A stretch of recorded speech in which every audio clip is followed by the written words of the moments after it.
Hello, Ray Phoenix here. Welcome to Let's Play Spyro for Year of the Dragon, Part 26. We're pretty much going to be playing Ratchet Deadlocked, but it stars Agent 9 in an ancient Egyptian-like venue, where first we're going to have to answer this impossible riddle again. I just looked up all the answers to the riddles online. I don't think anyone seriously expects me to solve all the riddles. We're not freaking Batman. We have a book of every single riddle ever made. Pretty sure it's how Batman always solves all the Riddler's riddles.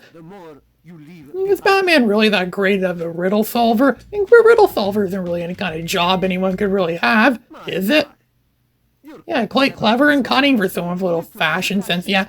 Because we all know that people don't really care about fashion. Since one of these guys know about fashion anyways, they've been living here for like thousands of years, and fashion trends change faster than gas prices sometimes. They change more often than I change my shirt, or more often than I change my glasses, which is pretty much never, because I don't wear glasses.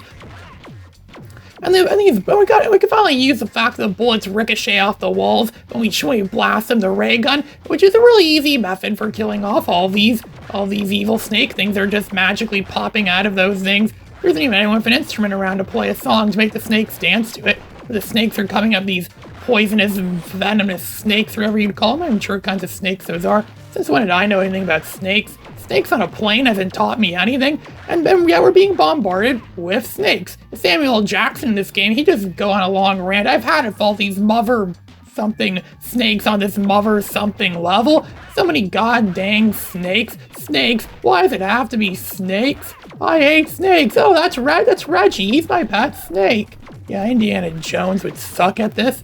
Well, Agent 9's not Indiana Jones. Agent 9 is clearly not scared of snakes. He's not scared of mummies. He's not scared of spiders. He's not scared of the Wolfman. He's not scared of Michael Jackson. He's not scared of any of that crap. He just runs in here and just goes guns blazing. And look, they're even nice enough to give us some health. They said the thousands of years this has existed. No one has ever passed this before. Yeah, they must have been, I don't know, they must not have known anything about combat. Maybe they didn't have a weapon. I mean, Agent 9 would be pretty useless if he didn't have a weapon since he has no melee attack. He's not Ratchet from Ratchet & Clank where he just uses his Omni Wrench or something like that to fight off all the enemies. He's pretty much a sitting duck without his weapons, which is probably why they give you infinite ammo. I don't think we're marked based on accuracy at all either. Most games like this don't really care about your accuracy rate percentage or accuracy ratio or anything like that. And accuracy ratios rarely ever contribute to your score anyways. Unless it's like in Star Wars Rogue Squadron, where the better accuracy you have is something you need, or better accuracy is something you need if you want to get the medal, the greatest medal there is in the game. You're supposed to play the same levels over and over again. Sometimes wonder how I survived playing for all those Rogue Squadron games and was able to get most medals in most of the games. They're just throwing stuff. They're even giving us 1-ups now, too. 1-ups which also give us full health. It's like it just magically appeared there. It's almost like this game knew I failed so many times over and over. Even though I didn't fail this at all. This is actually my first attempt, and I seem to be getting through it pretty well. I didn't make any failed attempts.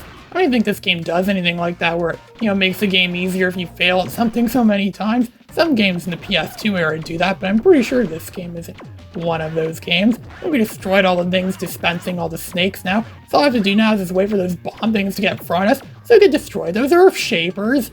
Because Earth Shapers can only be destroyed by bombing them. They're immune to Spyro's flame breath.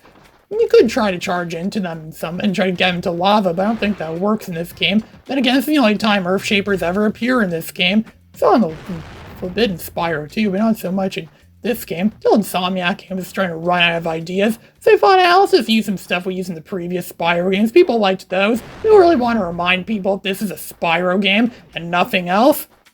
I want us to remember that we're playing Spyro and not some third-person shooter where it's all about a monkey with a futuristic ray gun that just uses it to, blast on everything he sees. A trigger-happy monkey. We saved Roxy right there. Yeah, Roxy's a pretty good name for a dragon, I'd imagine. Makes me think of the Roxbury. Like that time I couldn't find the song What Is Love on my Napster playlist, or all those songs I fathered download off Napster, because it wasn't labeled correct. It was labeled as the Roxbury Guys' theme, Baby Don't Hurt Me No More. And I couldn't find it because of that.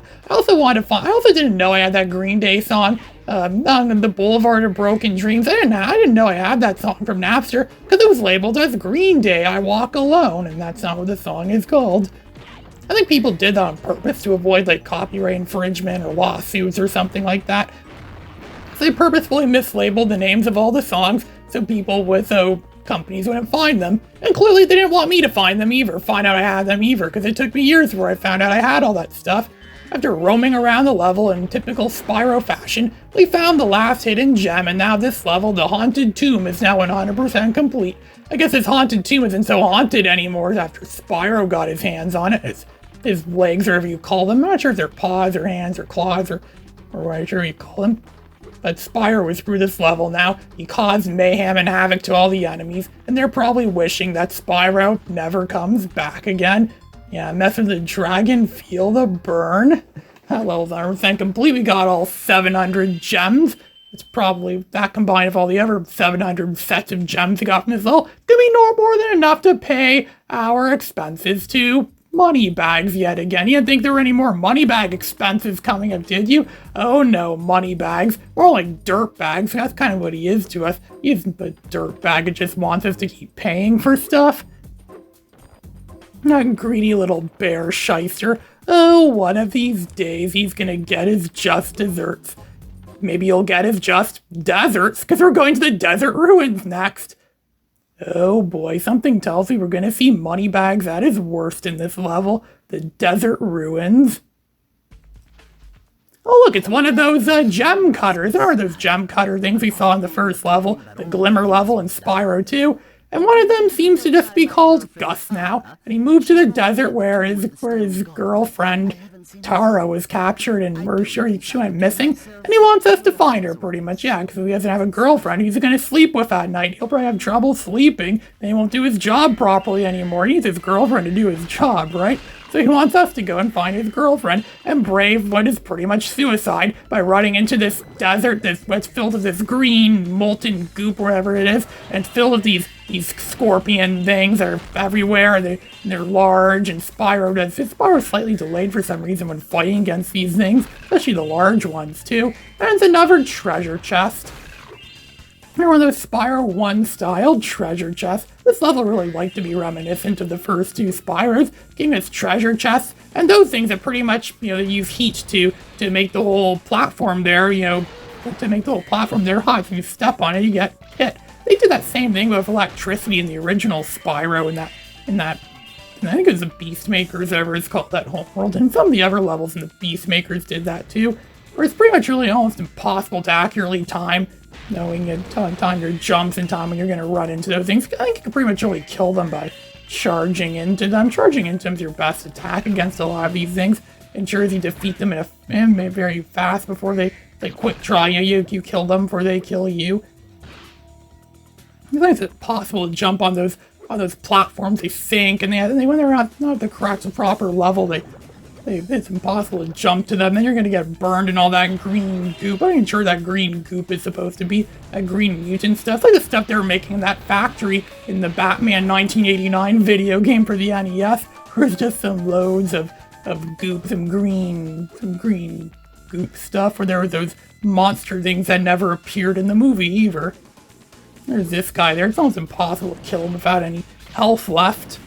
You're going to run out of health. Your health is pretty much going to be nothing for the majority of this level. This level doesn't play around. This is where the game really wants to, show how hard it can truly be. It really wants itself to shine as being one of the hardest Spyro games, or probably the hardest Spyro game there is, and possibly the most challenging game that came out in the year 2000. And this game really wants it to be, I'm a challenge. I'm no kid's game anymore. This is a challenging game with challenging obstacles. I wonder if my 2007 self could have beat this game. The same version of myself that beat Spyro 2. I wonder if I could have beat this game, or how I would have done if this. I was pretty much a master at games, or mostly a master at games by the time I took on this game. I don't really know how I would have done if I got this game, or what it would have been like if I got this game rather than Spyro 2 back in 2007. It'd probably be my favorite Spyro game. And we're going through this part now, where we're doing some platforming, and it really relies on that hover jump we learned in Spyro 2, where you get close to the platform and press the triangle button, he hovers a bit. You just rescued Nelly, like to think he's named after, I know, Nelly Furtado maybe, or that rapper known as Nelly. That's the same year Nelly Furtado released her song, I'm Like a Bird. Yeah, I remember she released that around the time this game came out, I think. I don't know if that was some kind of tie-in, or it's probably just a coincidence. I also didn't really like Nelly the rapper that much. I like Weird Al's parody of his song a lot more. That was on that Poodle Hat album I got at the thrift store, the charity thrift store that I work at every month. I found that CD there once, I listened to the whole thing. Felt like I jumped all the way back to the year 2003, and oh boy, it was well worth it. I only paid like not even $1 for it, and it gave me a throwback. Hi, Spyro. And Sheila's gonna be talking about getting a throwback right now, a walkabout right now. Like, God, long time no see. Not even Sheila knows you haven't seen her in a long time. Haven't seen her since the early parts of this game. Yesteryear, yeah, I remember back in the good old days of yesteryear is pretty much what she's saying. She's implying that, oh, remember back in the days when all the games were in 2D platformer? That's what I'm going to give you right now. A 2D platformer, 2D side-scrolling platformer. We have to jump on those platforms. You could jump and do a ground pound on those scorpion things and dodge everything. And Sheila thinks it was a nice surprise. You remember, I guess this game forgot Sheila existed. But now just suddenly remembered, oh yeah, Sheila's a character in this game. Let's give her a level out in the desert. We already gave Agent 9 tons of levels in this game already. Agent 9 probably could have fit in this somehow. This level is obviously a parody of Doom Raider. I think Agent 9 could have fit well in Doom Raider. I'm pretty sure you get guns in that game and shoot at stuff sometimes. Lester, you get to shoot at stuff sometimes in Doom Raider. Then again, how would I know? I don't really play Doom Raider, so I don't really know anything about that game anyways. I was never really the biggest fan of Doom Raider. I know it was really popular. It's one of those games that people associate with the original PlayStation, even though it's not a PlayStation exclusive. Just like Wipeout, Battle Arena Toshinden, whatever games there were. I don't know, there's quite a lot of other games too. They're games that are associated with PlayStation that are not PlayStation exclusives, and Doom Raider is probably the most classic example of them. There you go, you rescued Pete. I guess that's a nod to the name, to the fact that supposedly on Wikipedia, Spyro was originally going to be called Pete at one point, but then they didn't want to call him that because of Pete's Dragon, I think. I think there was something called Pete's Dragon at the time. I don't know if that was a nod to it, or Insomniac, or more likely the case, Insomniac Games is just running out of more names for ideas. Or ideas for names, or whatever you call them. I don't know, you can almost switch those interchangeably and they mean the same thing. Not that anyone really cares about that. Then we go and kill that thing and get another 1-up. Yeah, I like to give us 1-ups.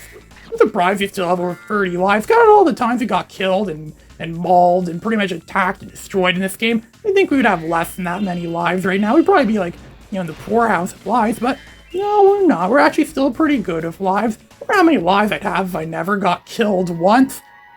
I probably have about, I don't know, maybe 40 lives or so, or 50 lives maybe.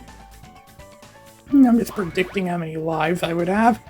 134 eggs. I'm really getting almost all of them now. I'm going to go into this ancient before we go into Caesar's palace over there, let's just climb up over here on this ledge, and there's probably something else more around here too. No, I don't think there is. I thought there was something there for a sec we could possibly glide to, but no, there isn't. And there's the greedy bear himself. That greedy old bear moneybags. He's gonna make us pay a lot for something. He's gonna probably take, you might as well just take every single gem we have. He's probably gonna love it. And also we could get the password to open the door. The Tomb of the Stone Golem. Do you really want to enter the Tomb of the Stone Golem? Well, that's probably where Tara is. We're supposed to save Tara. 800 gems. Yes, it's 100 more gems than we earned in that last level. He really wants to steal from us. The password to open the door is gullible, because we're pretty much gullible at this point, but what choice do we have? He's pretty much going to throw us into suicide right now. We're just going to be thrown into a huge plethora of enemies, where it's almost impossible to run out of here without getting killed. Just run and run back, and all my health is gone now. I'm going to kill all those enemies, but at the expense of all my health. I'm gonna have to wait for health to sometimes magically respawn every now and then. You have to run back and try to. And if you're lucky, you might find every one of those little critters might appear that gives you some health. And there's some more health around here somewhere. And we did get a key, I'm pretty sure. I'm pretty sure we saw like a locked treasure chest around here too. So I think we could open that now and get the gems. Why not? And get some more health while we're at it too. Kill two birds with one stone. And there it is. There's a treasure chest up there. I'm pretty sure you have the key for that now. Oh, there we go. You have the key. Use the same animation it showed us in Spyro 1. You can open this up and get a bunch of gems. A bunch of measly little gems. And get some health, too. It's always good to stock up on health. Never say no to health. It's like in that game Republic Commando, they say never say no to Bacta. And oh yeah, these platforms are quite abysmal. You have to be at the perfect level, otherwise you hit the side of it and you'll go falling into the green goop, the green flamey gooey stuff. I don't know if Tomb Raider ever had stuff like this in it. I don't know. I don't really know much about Tomb Raider, and quite frankly, I've never really been interested that much. I know it's really popular, but there we go. We just lost all of our health, and then just checked the whole level, did a full anima of the entire front of the level, and then those creatures are not respawning, so we're just left having to do this like the bosses in the Sega Master version of Sega Master System version of Sonic 1. Do this whole thing without taking a single hit. Can we do that? It sounds like a death-defying risk, but only a hero can succeed. We did that. We climbed a magma cone to the top of some volcano while stuff was shooting at us. And we could do it here just as easy. And charge into that beast thing. Flame that guy. I know there's some more health up here somewhere. Probably gonna just give us a whole one of those blue butterfly things that just magically gives us a new. Oh look, there's one of them. Just as I'm speaking of it, it just magically appeared. It's like the game read my mind. The game knew it's what we needed. And it gave us 25 gems too. 25 more little smackers. That's more than, well, it's not really enough to pay out to make up for our losses. It's the money bags. At the end here, oh look, Tara just randomly popped out of that thing, and we had nothing to do with it. We were pretty much redundant in this all. Other than collecting all the gems and hidden eggs, we really had nothing to do with it. Should we really get a reward for doing this? Did she just popped herself out of there? Well, look at you. Showing up here to raid the tomb after raid the tomb? Yeah, like we're the ones that were raiding the tomb. Truly, we're the dragon, it's after eggs. Do you really think we raided the tomb just for its treasure? Well, we kind of did do that. In fact, we've been raiding every level in this game. Spyro's not just a tomb raider, he's a level raider because he raids everything from the levels. And we just got Marty. You know, this sounds like a random name for a dragon. I'm pretty sure I rescued a dragon named that already. Marty, yeah, we're the real level raiders in this game. Ray Phoenix, signing out.